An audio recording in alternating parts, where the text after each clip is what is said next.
A desire you don't believe, not so pleasant, is it? So it seems logical, well, I will just get rid of the desire. Not so much.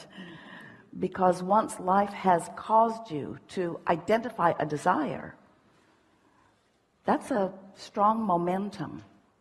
And it really is, even though sometimes it doesn't feel like it, the path of least resistance to line up with the desire rather than to rail against it.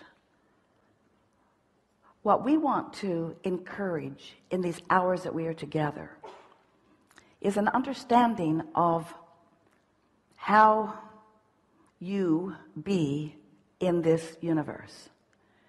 We want you to remember that you are source energy, mostly.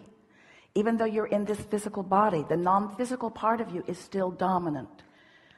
And as you are in this physical body, with source flowing to you and through you, you are continuing the eternal life that you are all about. So even when you don't know it, even when you feel bad, even when it feels like things aren't going well, source energy is flowing to you in the only way it can be described is an unconditional love, no matter what. This source energy, the same energy that creates worlds, flowing to you. But how you allow yourself to be in that energy, we'd like you to feel this. It's like a permeation of environment all around you of well-being and appreciation. But if for whatever reason you've decided to be mad at yourself or someone else, then you're not allowing, hear this, we've never said this to you before, you are not allowing in your moments of negative emotion the unconditional love to be reached by you because of the conditions that you are placing. Can you hear that? Only you can block the unconditional love with the conditions that you place. These are my conditions. I don't like that person very much. Or that didn't go well for me. Or I lived something that was unpleasant. Or somebody in politics is doing something that I deem inappropriate. So as you place conditions on your love, all that happens is you prevent yourself from receiving the always flowing, ever surrounding, always, if you will allow it, penetrating love, clarity, abundance of well-being that is flowing to you at all times. So this gathering, we've called it a lot of different things. The science of deliberate creation, because we wanted you to be deliberate about what you were thinking. The art of allowing, because we wanted you to figure out how to be in that soft place of allowing this energy to flow. And these days, what we're really wanting to put emphasis on is you walking around all day in this body, offering a vibration which equals your point of attraction. So you are establishing a vibrational environment, a vibrational climate, a vibrational, it's like how the scientists prepare the petri dish so that they will be able to introduce something to it and grow in it just what they want to. You sort of kind of get that. You've got your own environmental vibrational thing going on. And what that amounts to is the degree to which you allow or don't allow the good stuff that source is flowing to you. That's it. So if you can get that when your kids misbehave and you shout at them because they deserve it, by your opinion and most of the books you've read, then what's happening to you in that moment is you are reacting to their behavior, not to your practiced environment. Source never does that to you. Source never responds to your behavior. That's why Source's love is unconditional. But when you respond to someone's behavior or to a circumstance or an event, rather than to the practiced climate that you've established, that's when life gets kind of confusing, because that happens and you respond to it, and when you respond to it, it affects your climate. And when it affects your climate, it affects your point of attraction, so other things like it come to you, and then you start believing that this is just the way it is, because it shows itself to you that way over and over and over again. So why wouldn't you believe it? That's the way it is. They would consider you to be in denial, fabricating things, making things up. And we say, yeah, do that. Tell it the way you want it to be. Practice the environment. Create your vibrational reality. Create your vibrational climate. And then watch what comes. Esther remembers watching Groundhog Day the first time. Her father's birthday is on Groundhog Day, so Groundhog Day has always been fun in their family. Then the movie Groundhog Day came out. Have you seen it? If you're alive on this planet, you have. Where every day starts over again. And the guy just got better and better at navigating through the day as he remembered what happened yesterday and adjusted to it. And that's, in a very bulky sense, what we're encouraging you to understand about your vibrational climate. You've created the climate, whether you know that you have or not, and everything that's coming to you is coming in response to your vibration, because that's the way this universe runs. Law of attraction says that which is likened to itself is drawn, and there's no law other than that law that is affecting your experience. You get what you are thinking about, whether you want it or not. That's just the way it is.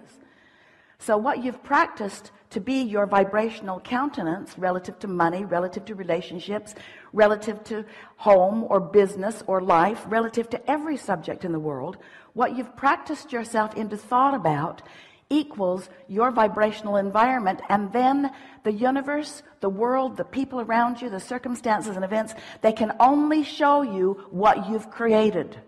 So everything that comes to you isn't about what anybody else is doing.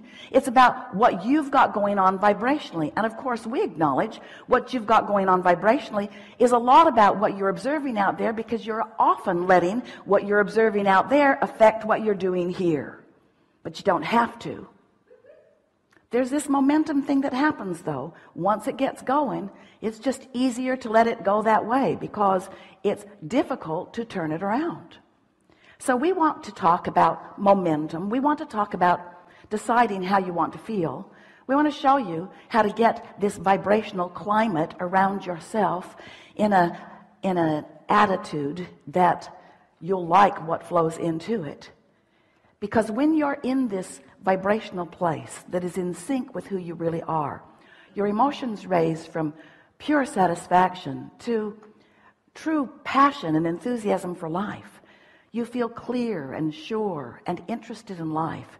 You feel fun. Your timing is good. You feel vitality.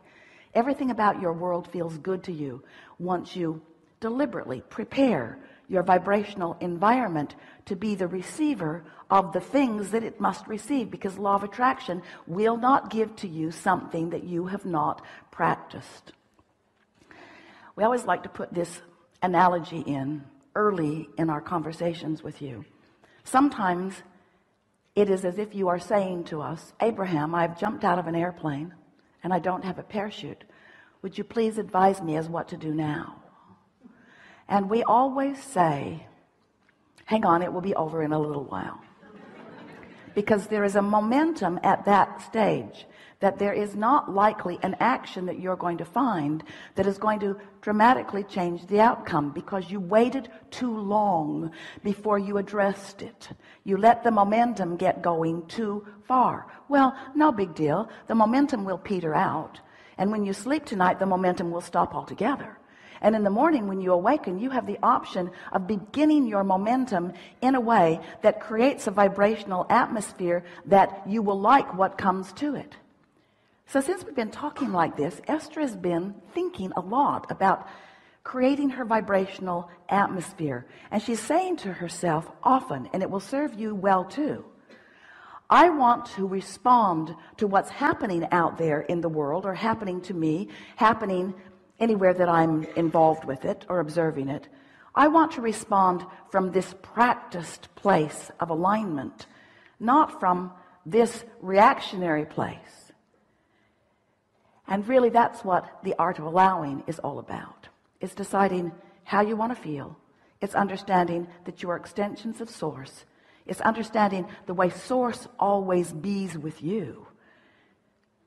In fact, do you know that the only reason that you can even feel what you would call negative emotion, whether you call it fear or rage or embarrassment or anger, every negative emotion that you feel is only possible because you are feeling a way that the source within you does not feel about the same subject. In other words, you're setting up a frequency that's different from the frequency of source. So really what negative emotion is, here's the clearest way that we can ever explain it to you. Here you are standing in your world, in your body, in your beingness, and source is surrounding you with well-being. And when you let yourself be the receiver of that well-being, of that clarity, of that love, of that appreciation, of that abundance, then you feel great. But when you start thinking thoughts that prevent it from coming, that's what negative emotion is.